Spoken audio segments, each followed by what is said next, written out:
Aigle News Télévision pour vous informer Mbote. Voilà mon abinos pour la émission bino comme mon pays. Na tumisa bino sengo ya koprante bino yango pambate. Ceux qui beaucoup na yabino Christian Lisuku moko ya pandisango ya mboka au République du Congo na Sharp.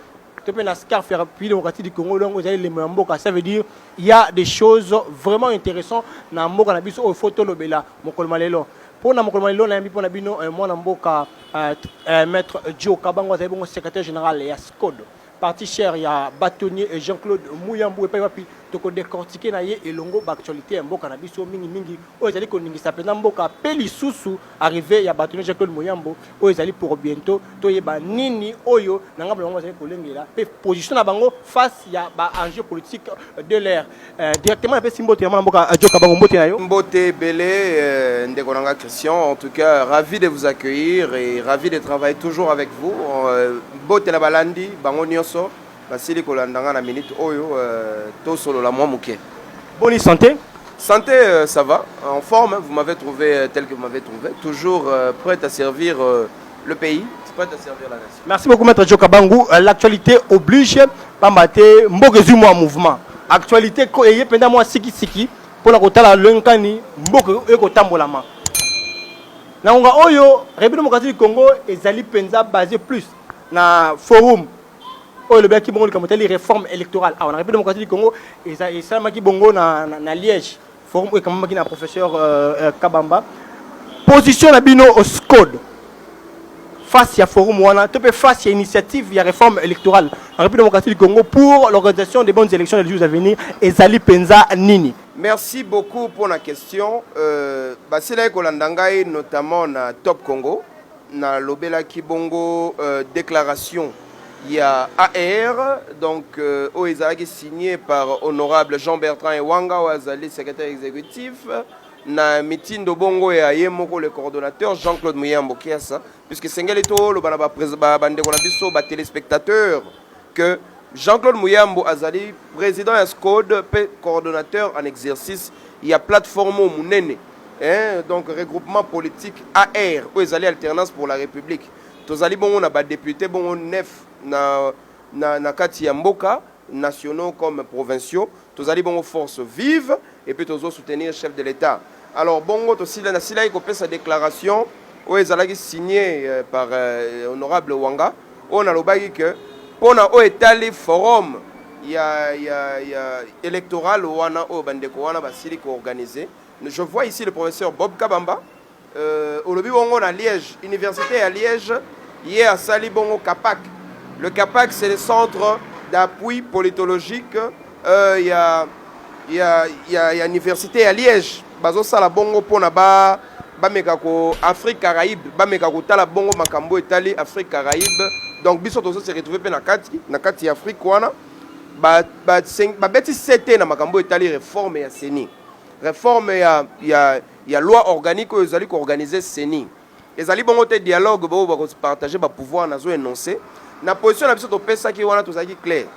Tout le but que tu accueillir l'initiative wana à bras ouverts mais on a mis vraiment le point sur les i. On a essayé de recadrer. C'est-à-dire que l'initiative doit passer par les institutions en place légalement établies. Bongo to sili komona article 68 de la constitution à lobby ba institution mboka bazali bongo président de la République, parlement, cours et tribunaux, gouvernement. OK? Alors na institution wana nyonso to lobby que pour elle les connaît pas na bango baya ko déranger les biso ordre institutionnel té na sepeli bongo ndenge professeur Bob Kabamba azonga ki bongo na koyoka biso to lobaki na Top Congo pour na lobake réforme na yenango ezali réforme électorale kaka pour na kaka o etali CENI azali bon ko fonctionner na loi o biso bato mibeko biso ba juriste ba technicien en droit to bengi bongo loi électorale, c'est une loi organique. OK? Et dans ce sens-là ba ko toucher ni constitution ni ba institution en place, ba juste ko toucher CENI.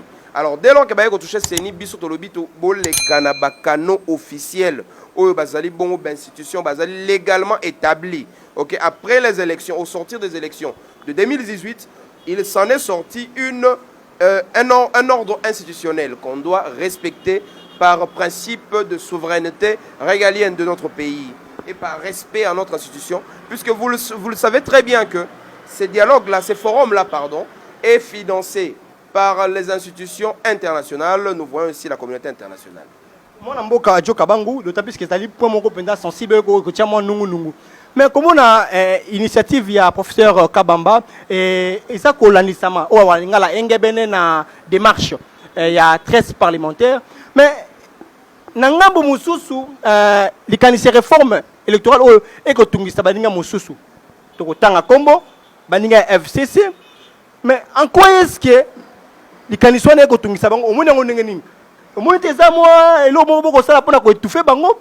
Tous les gens qui ont coincé cette fois-ci pour mater comité on a bino s'il faut dire ça ils ont bon côté na salaki nao émission moko ya mukuse ya ngonga mukuse j'avais insisté sur un point. J'avais dit que le terme dialogue est mal compris dans notre pays ici.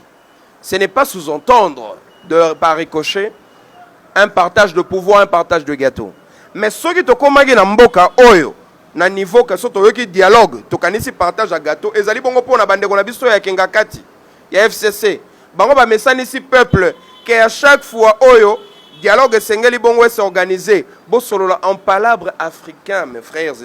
Donc bandeko na bozo landanga yawa et l'accident ka ko partager pouvoir dialogue ezali raccourci ya ko éviter kolekana judiciaire to na administratif dialogue ezali bongo nzela ya mokuse ezokata likambu sans que batu ba potana sans que batu ba bunda mettre sur kabango oya tout ça règlement de quantité oya bino aussi régler compte dans ta FCCT. Merci beaucoup Jean-Claude Muyambo Kiassa, mon président, insiste sur une chose en tirant les oreilles des gens pour dire que même si maintenant biso doit soutenir le président de la République et l'accès bongo doit soutenir directement FCC. Pourquoi?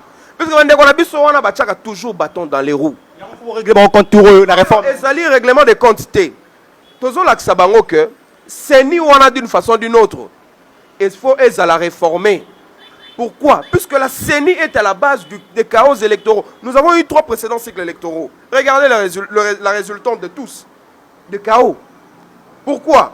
Bango ba comme ici bongo ba composante ya société civile, bazuka ba religieux, nde basili ko pesa bango tâche wana. Les autres composants de la société civile batiki bango bongo. Na sina yebisa déjà l'émission déjà de ce salake, ndeko na biso Jérôme Bonso. Ndeko na biso Sapou. Basi ba pesa déjà ba piste ya ba solution. Ceux d'habitude sont ba véritables experts électoraux. Mais on sent Malone n'est pas expert. Il a travaillé, il a été sous l'expertise. Mais pourquoi il a triché?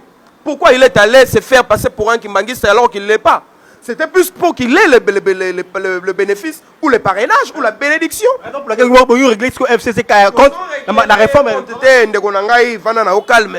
Tous ont réglé les comptes. Biso ont réglé les comptes d'abord pour anniversaire va comporter le roi Bisso. Mais ma belle abongo zali ko tchaba bâton dans les roues. Na toutes les initiatives au combien positives il y a président de la République. T'en note à relever le niveau du pays. Ils sont là, ils s'érigent en obstacle en tout et pour tout. Pourquoi?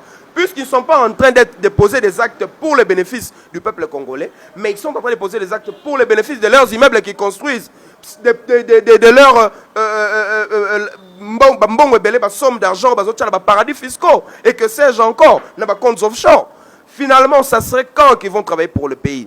Ils ont eu à gérer ici durant 18 ans. La gestion s'est en sortie d'un chaos total d'ordre économique. Mais les candidats vont mettre Joka Bango. S'il vous plaît. Moi, Joka Bango. Mais Bango peut balobi boye. Bazali na bango partant na consensus union surtout les candidats au 5 sabatu bana mboka union c'est comme on pona ko solution ya kotamisa mboka malamu. Mais soki les candidats na ezali engebene ou conformément à la constitution de notre pays. Bazali beka mabe. Et bon siko likamayo kozala anticonstitutionnel non ndenge nini. Et kozala anticonstitutionnel ndenge ba yeko toucher des réformes institutionnelles ta. Bande ko wana ba yeko proposer nde CENI. CENI azali régi bongo la lobaki bongo. Ngala azali mutu ya mibeko. CENI azali régi na na nini na loi organique. On n'a pas proposé des réformes pouvant toucher les institutions régaliennes du pays. On n'a proposé rien que une retouche de la CENI au travers une nouvelle proposition ou un projet de loi qui puisse réformer ou réorganiser la CENI. Puisque nous savons que la CENI, dans sa configuration actuelle, ne permet pas de bonnes élections dans le pays. Nous savons très bien que, au sortir des élections de 2018, il y a eu des réclamations. Il y a des candidats malheureux qui aujourd'hui réclament soi-disant toujours Denis. Donc on a la problématique on a quand. Même moi on pas réclamer Parce qu'il y a pas réclamer ngwene et pour à profiter la erreur on a Seni puisque Seni a salaka makambo chaotique. Ce qui est élection bon à président de la République et mettre biso le lobby d'accord.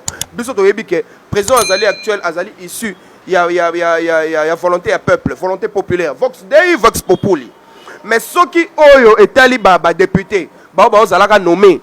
Nous savons ce qui se passe. Les députés actuels sont contraints par des mandats impératifs. Les mandats impératifs, il faut que le balabande qu'on a biso et ça libère un mandat aux ordres.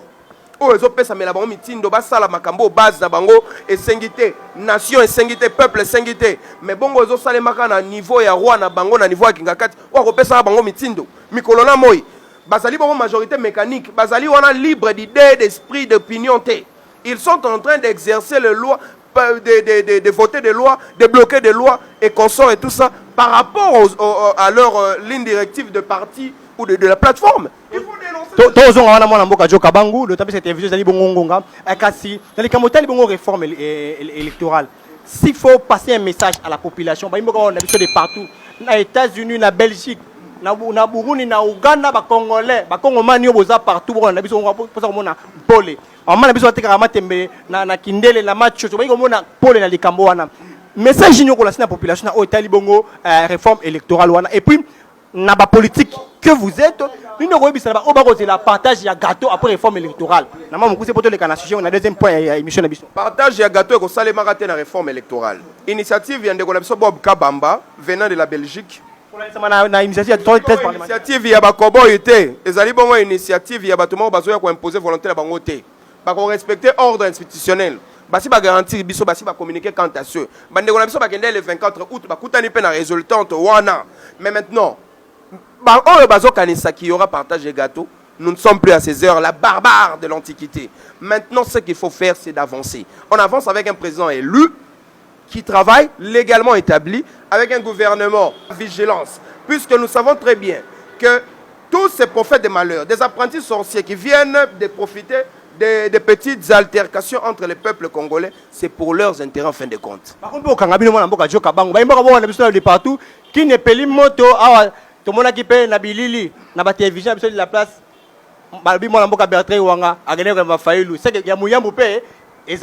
donc, bino boza tantôt fixe, peut-être mon amboka joka bango c'est lumière là, c'est bino qui ne paye moto, raison pour laquelle on a une écharpe, il y a école, ça veut dire les actualités nous bousculent ici. Est-ce que les camarades merci beaucoup. Bazu bongo image ya mokonzi na biso muksusu na kati ya AR secrétaire exécutif au Hollande jusqu'à Muyambo. Bazu image na ye ya France 24 ba triché il y a 2018. Basangisi yango bongo na mixage moko boye éhonté de la manière la plus ubuesque possible ndenge ba français ba lobby. Basangisi bongo pona baluka ba nuirier. Ba o ba sali eloko wana bazo banga AR. Ba o ba sali eloko wana ba yebi ke toza force vive. Ya Muyambo to romona na kasubale sakuna. Ya Muyambo basi ba mekate. Bango basi ba kutani na leader o ya dindi na maya potopoto pona la population ke na lingi boete. Bango basi ba kutani na leader o malgré corona embrasser population na. Là c'est Jean-Claude Muyambo qui a ça. Je vous dis, nous avons de la chance d'avoir pareille personnalité politique au sein de notre pays. Des gens qui ont dit non à Kabila pendant qu'il était le tout-puissant. Des gens qui ont dit non à l'ANR pendant que Kalev était le tout-puissant. Je vous dis d'une façon ou d'une autre, ces messieurs-là détiendront les rênes de ces pays. L'AR, ils ont juste un peu fidèle, tout loyal na président Félix Tshisekedi. Oh, mais pourquoi pas? Ezali loyal na président Tshisekedi. Nous avons des pourparlers avancés. Nous avons aujourd'hui une proposition d'alliance coulée sur la table du chef de l'État. Mais qui font ça? Mais, et bon, idée à président de la République, ma initiative n'a déjà amorcée. Il y a état des droits hauts. Et ça, parce qu'on vous voit dans les aéroports. Ce sont des mensonges, je dis ici, je soulignais, abjects. Bino ba journaliste bo sali bongo ba technicien bo sala musala malamu RTNC sali biso soni makasi numéro 1 mboka o c'est numéro 1 na kati ya mboka o kozala na ba journalistes qui ne sont pas professionnels jusqu'à ce niveau là nataka kabila bikele ceux nataka kabila mais oyo bakangi numéro 1 ya RTNC mais moni que que Félix est un peu souple,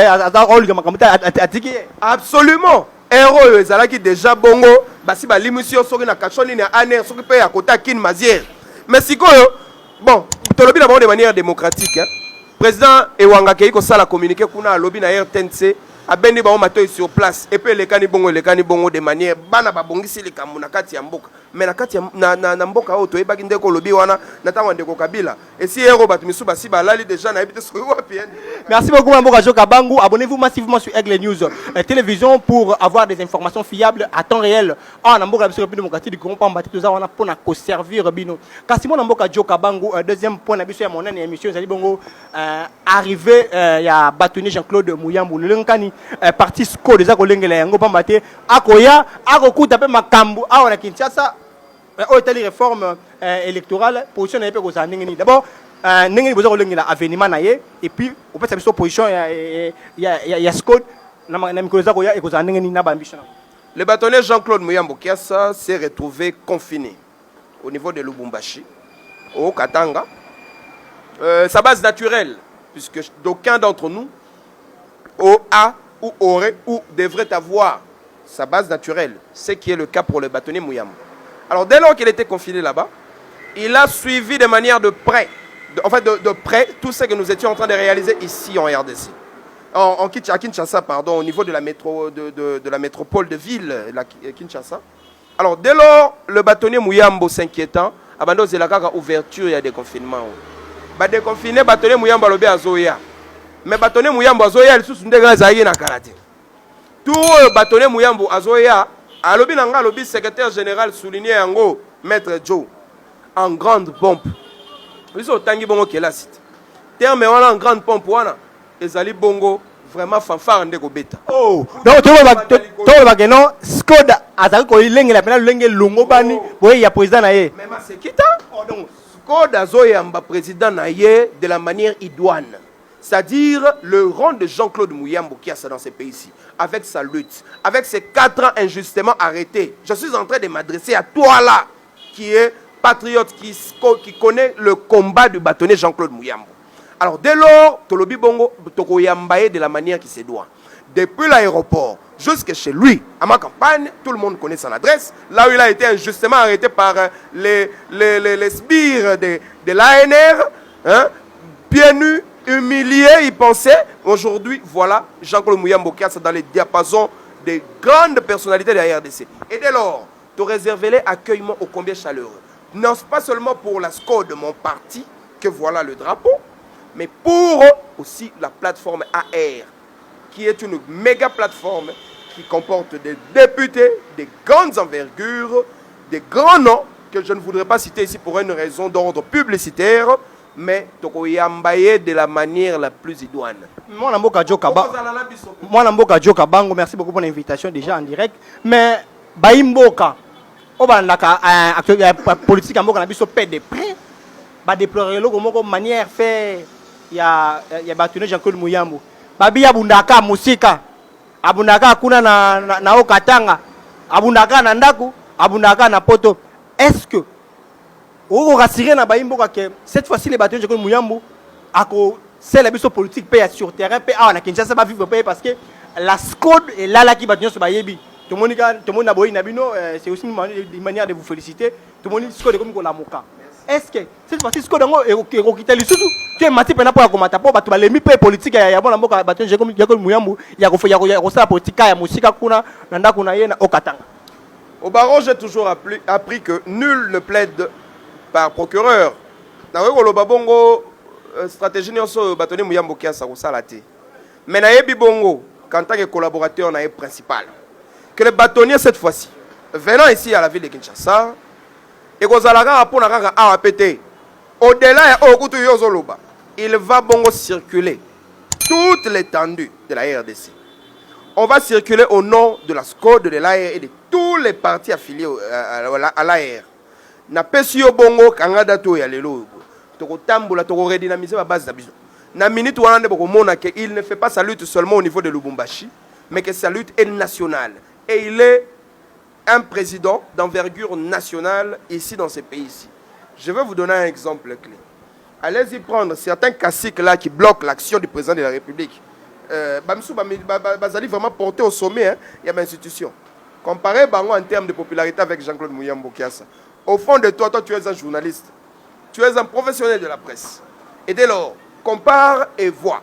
Comment est-ce qu'eux, ils arrivent même à la cheville du bâtonnier Jean-Claude. Pourquoi est-ce que le bâtonnier Jean-Claude Muyambo a les aka bâtiment mingi surtout na okata nguna za ka penta étouffé pas ça muta soki to da mutu moko abujaka bango a dérangeaka moko na bango to pe pas politique na ye wana eza pena malamu te na population yango bato ba politique mususu balinga ko la population que non oyo aza pena tricher asaka politique ya moseka de pek aza ko banga ya sur terrain parce que il dérange là-bas na okatanga jusqu'aujourd'hui a tout dérangé bato. Absolument. Son travail est salué même par ses ennemis qui les craignent. Pourquoi ils craignent le bâtonnier Muyambo? Mais c'est simple, mon frère. C'est puisque ces messieurs-là, ils cogitent. Ces messieurs-là conjuguent ses efforts, partagent son quotidien avec le peuple, le petit peuple. Le bâtonnier vit parmi le petit peuple. Ngai linga robenga bâtonnier, puisque azali bongo autorité ordinale, nangai na profession nangai avocat. Le bâtonnier Muyambo, au-delà de tout ce qui peut être dit sur lui, sur parti notamment, 4 ans il a passé injustement dans la prison. Oh bino nangai boebi. Vous êtes censé savoir tout ça. Oh kangama ki injustement. Na tawana a meki ko redynamiser parti na ye, lelo parti na ye, et ça bon on a ba député. Mutabongo boko mon a de moindre. Une personne qui a été injustement arrêtée. Pour salaki bongo musala avocat pour monsieur Katebe Kato. Merci quoi Bimi. Est-ce que la population comme on est en œuvre cette fois-ci sans relâche? Oh là là, mon frère. Écoutez un peu. Vous savez d'abord la raison pour laquelle Muyambo a été arrêté. On connaît tous. On connaît tous comment on a été. Mais le petit peuple qui est en train de me suivre. On connaît. C'est pour Stéliona Wana Lukuta et M. Stupiski. Aujourd'hui, on ne sait pas là où il est. Sur un immeuble portant le nom de Katebe Katoto, le grand frère de Moïse Katumbi. Donc Muyambo, c'était l'avocat. Ngalelo bongo son salam salanga avocat et que na sambeli bongo criminel. Prenons l'exemple entre guillemets. Na kolinga bongo bakanga ita. Je ne porte pas la responsabilité de ces niniwa, de ces crimes, tout ça. Non, pas du tout. Si qu'on le bongo, le bâtonnier qui aujourd'hui a la popularité moro bako nieti, qui fait craindre ne moro lobiango. Puisque na kati question nous a na réponse na kati. Côté na ngena souligner ka yangwa. Azo bangisa. Pone na bank sa bango. Puisque c'est lui qui maîtrise le rouage de Haut-Katanga. Puisque c'est lui dont la victoire a été volée in extremis. Dans ça la mission panaot. Baïbi est victoire lelo. Lobi na zage panao na plateau na. Vous les mêmes jours. Poani na lobaka nini? Na lobaka déjà. Bato wana bazokota na babik. Babik na bango bongo ezali bongo na ba vote déjà na Lelo Katanga pe insécurité à Souka. Somme aussi. Les provinciaux déjà na dénoncer bango. L'insécurité pe na Katanga aussi na. Insécurité aussi là te bango na bazo kokate ye wana akei ko telemela Chiswaka oyo ya IDPS Pascal Chiswaka Muyambo bongo akimisie na Zambie te Muyambo akimisi apesi mot d'ordre. C'est monsieur là qui est en train de percevoir des taxes, qui est en train de saper l'autorité de l'État prônée par le chef de l'État qui veut le rétablir dans le pays. Si ce n'est pas ce monsieur là qui a fui, qui a pris la poudre d'escampette. Mais pour nani tout le monde a bongo. Il y a un gouvernement provincial là où ils ont dirigé la autorité. Il y a wana. Mais pas ça nous na kombo IDPS. IDPS ebe bango te mais pesi mitindo na gouvernement provincial ba tia maboko mais ba ko tia maboko de tie komi akene na ndenge akene na ndenge wana. Pour nani désaccord wana ezali désharmonie wana ezali et le gouvernement central awa ti kuna niveau ba province kuna. FCC caché. Je ne veux pas ici parler de l'UDPS. Mais n'ebi ke bande ko na biso na bazo souffrir makasi. Na usurpation o ya kombo na bango, ya identité na bango, ya pouvoir o bazanango. Là où bazali parti présidentiel bongo bazo sapé, bazo utiliser abusivement kombo na bango. Monsieur Wana, batika kotala na répertoire na landaki bongo secrétaire général, homologue na ngai ya IDPS. Monsieur Augustin Kabouya. Alobi bongo na ba livre ya parti na biso azalita. Azali bongo président fédéral te ya IDPS Kasumba na arabe bakarisu ba milice musu na Kingabo kuna. C'est un usurpateur. Oyo ya Kingabo okutu ya lelo ya actualité. Nasi na zwaki yango en temps réel. Et ça mutu IDPS pété. Bongo bilili ya IDPS en temps réel. Nande konanga moko azali journaliste ko yeba ndeko na yo confrère Eric Bukula azali bongo na base makasi na nini ya Jekoko bazali bato IDPS poni bazo sali IDPS bon IDPS azali parti maire e boti biso nyonso ngai bongo na koloba na o avant na koma na nini na SCOD avant na koma na parcours politique na lekaki bongo na IDPS ezali parti géniteur na ngai ozomona abu bakomi ko sala bongo IDPS azalaki na opposition salaki makambo na te kaka lelo azu pouvoir ndako mosala ba makambo ki banditisme wana batika ba biloko wana bako sala kana toyebaki kana mboko bato ya alliance pour la majorité présidentielle à l'époque bando la ba bado ba brigand ba biloko ya tisi ya IDPS bando sala makambo te mais siko lelo tokamo ata. Merci beaucoup mon mboka Joka Bangu. Continuez de vous abonner sur votre chaîne Aigle News Télévision pour avoir les informations quand na koloba awa. Pour nous rappeler, pour le maître Joka Bangu, secrétaire général, il y a SCOD de parti cher, il y a bâtonné Jean-Claude Mouyambo, autre de Kortiké, vraiment dans mon laï, puis dans Zindo, l'actualité est un bon cannabiso, Kassimo Namboka Tokomi Nasuka, mon message Nayo, et pour la émission, le message Yasuka, Rikozani, na Pepe Congolais, na militant Nyoso, il y a SCOD de paix à AR Mobimba, na surtout au Italie, arrivé à mon Namboka Jean-Claude Mouyambo, avant de clôturer l'émission. Message Ezali Bonko. Semaine prochaine. Na rozonge la bino na bilili kaka ya papa oyo Christian Lusuku ezali que Mouyambo Kiasa Jean-Claude est en train d'arriver en grande pompe. Yo zali bongo ou admiral Lutte naye depuis atelemela wa 3e mandat. Yo zali bongo ou admiral gestion naye banda kwa zalaki bongo ministre, directeur ya cabinet. Yo ou admiral bongo musala naye en tant qu'avocat. Yaka Koyamba Jean-Claude Mouyambo Kiasa semaine prochaine au plus tard jeudi à Rokitabongo Awa et qu'on a un événement d'envergure tant national qu'international. Alors nous vous invitons en tout cas à pied ferme d'être là. Je suis sûr que Bisso Tolingi Bongo état de droit. Tocha bato peut plaider pour l'état de droit depuis Kala. Tocha bato te bako utaka lobby awa to ebite abundela kanini. Yo to zalaka na yoti. Biso salaka lita ba libération politique ba prisonnier politique awa ba exilé politique awa te. Ezaki bongo état de droit ne to bande ko bundati. To utaki une école formatrice ya IDPS et dès lors lelo pour ani to kokata lutu wana. Jean-Claude Mouyambo Kiasa a monique na chef de l'État. Volonté na composer état de droit. Volonté na le peuple d'abord. Et kokani bongo na solidarité. Parti na biso ko to bandi ko na solidarité. To sali bongo kota l'intérêt à population. Intérêt à le petit peuple. Et donc, leitmotiv ya chef de l'État, nandenga bandi ko appliqué yango boye depuis azaki pouvoir en 2019 na janvier et kokani bongo na idéologie politique na biso. Biso to zali bongo to salier na ye non pas pona to zo poster to sala boye to sala pona intérêt particulier, mais zali bongo pona to accompagner action à chef de l'État o ezali bongo e ko tombola niveau ya kita mboka. Puisque la nation est bâtie sur fond d'une justice. C'est seule la justice qui élève une nation. Bato nyoso bayaki wana boye, bayaki kotika justice na sima, koluka bongo ko nginda. Mais ce ko oya yesi ko boye a justice liboso, abanana ko cha bato nyoso ba yibaki ba détournaki na boloko, ba selaki trafic d'influence, corruption na boloko. Après bongo to kene na ko boye tsakita mboka. Nde bongo to gagner confiance na ba bailleurs de fonds, to gagner confiance na concert des nations internationales. Nde bongo to gagner ba investisseurs ba ko yana mboka pe to komona peuple congolais azui musala, peuple congolais a commis capable ya kufutela ndaku ya kufuta kurana mai, peuple congolais a commis bongo na capacité ya ko bala facilement puisque bongo na ko bongo en qualité de jeune to ta ko le bongo journée internationale de la jeunesse oyo yebi le 12 août to moni ke ba jeune lelo bazo utiliser bango abusivement na politique ta il faut to linga to fungula moi parenthèse nango nde ba jeune bazo utiliser bango bongo abusivement na politique et sengala ba jeune bazo conscience. Les jeunes vont s'éveiller, les jeunes vont l'amour, vont comprendre qu'ils ont des capacités aujourd'hui, même sans une bénédiction quelconque de certains Mikolo Moko Bazali Wana, bakoki lelo sont en charge, comment va tout miner. Bon, on a le bon. Merci beaucoup, maître Joka Bangu. Moi, je Joka Bangu a se déchaîné, na malbana ya suka, a petit conseil. Na Baimbo Kabanso, minga se matin na une très bonne initiative. Ils ont pour réveiller conscience il y a jeunesse congolaise. Merci Nabino. Mais aussi Bakour la Nabiso. Vous s'abonner massivement à Aigle News Télévision, votre chaîne pour la cause de l'information à temps réel. Pas Mathieu Zawana pour la conserver Bino. Mikolo Namikolo. Botika la connecter. Abonnez-vous massivement. Tout ça pour servir Bino. Tango Nyoso. Merci Nabos 18 30 des États-Unis des Amériques.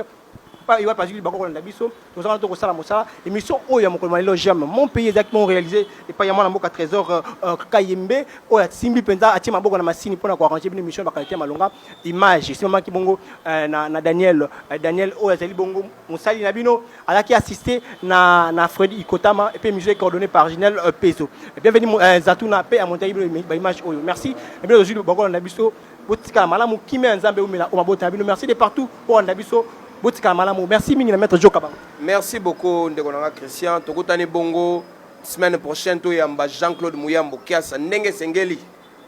Merci beaucoup encore une fois de plus un grand merci na boss 18 30 depuis les États-Unis et d'Amérique botika malamu au revoir.